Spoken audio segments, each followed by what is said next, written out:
pagkawasa. Glory without cross, Nakalwalhatian ng walang krus. succeed without the word of God. Katagumpayan ng wala ang salita ng Diyos. Have comfort to the compromising word. Na magkaroon ng kapahingahan sa pag-ayon sa mundo. It is a very dangerous trap.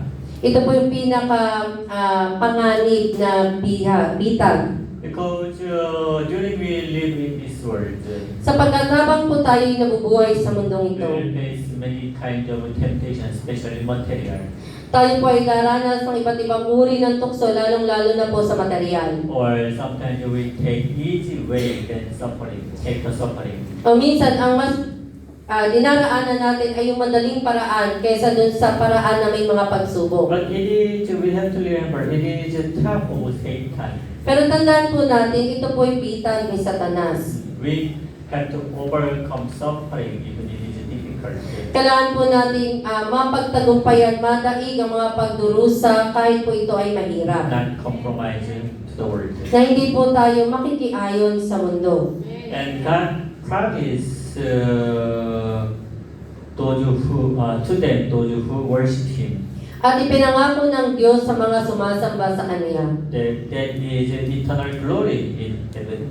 Ito ay walang hanggang kalwalhatian sa langit. Dear everyone, Mga minamahal. today we read many verses. Ngayong araw pong ito, nabasa po natin ang maraming verse. And these verses say to us that is the promise of God.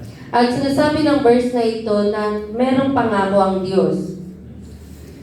Jesus didn't say to us just to overcome temptation, Hindi sinabi sa atin ni Jesus na daigin lamang ang tukso. but He showed us how to overcome temptation. Ngunit ipinakita niya sa atin kung paano madadaig ang mga tukso. Hebrews 2:18.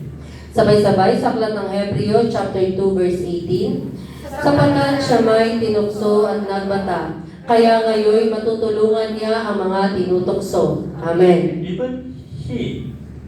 Even Jesus also faced temptation. Kahit po si Jesus, siya po ay humarap sa mga tukso. But He overcome all of temptation. Ngunit ang lahat ng mga tuksong ito ay kanyang napagtagumpayan. It's how He can guide us into victory to overcome temptation. Kaya ito po yung paraan kung paano niya tayo magagabayan na tayo ay magtagumpay.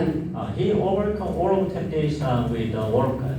Nadaig niya ang lahat ng tukso sa pamagitan ng salita ng Diyos. We cannot overcome temptation by our own will. Hindi po natin madadaig yung tukso ayon sa ating sariling kalooban. Because even we think it is a good way, Kasi kahit iniisip natin na ito ay mabuting paraan, but it is not with the word of God.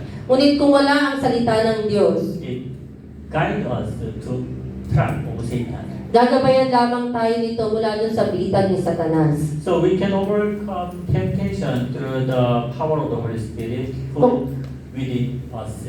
Kung kaya mapagtatagumpayan natin ang tukso sa pamagitan ng kapangyarihan ng Espiritu Santo na nasa atin. And also we can overcome temptation with the word of God that is a sort of the Spirit. At mapagtatagumpayan natin ang mga tukso sa pamagitan ng salita ng Diyos at ito ang tabak ng Espiritu.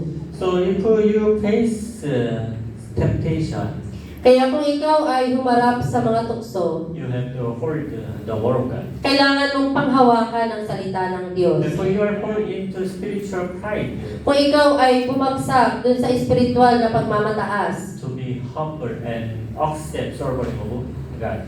ikaw ay maging mapagpakumbaba at tanggapin mo yung paghahari sa iyo ng Diyos. When you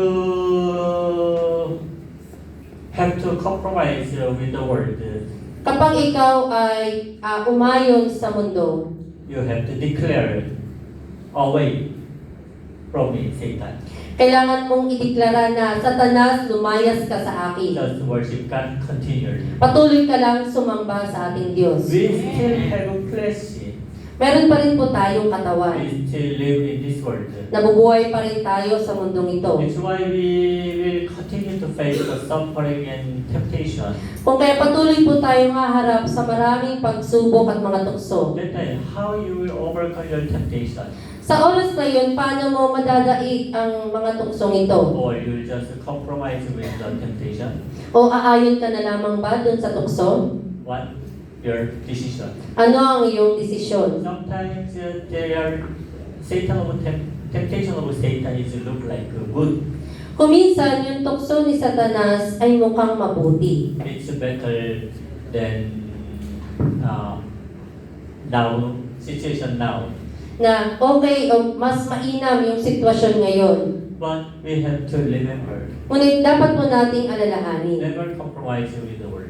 Huwag po tayong makiayon sa mundong ito. We have to overcome all temptation with the word of God. Kailangan po nating madaig ang lahat ng uri ng tukso sa pamagitan ng salita ng And Diyos. believe the promise of God that is who are perseverance will have a crown of life.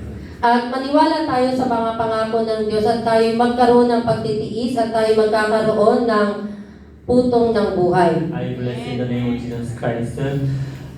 Through your life, you will bear fruit of peace and enjoy this. Pinagpapala kita sa pangalan ng Panginoong Jesucristo Bear the fruit of na sa pamagitan ng iyong buhay, ikaw ay mamumunga ng kapayapaan. Amen. Let's pray. Tayo pong lahat ay manalangin.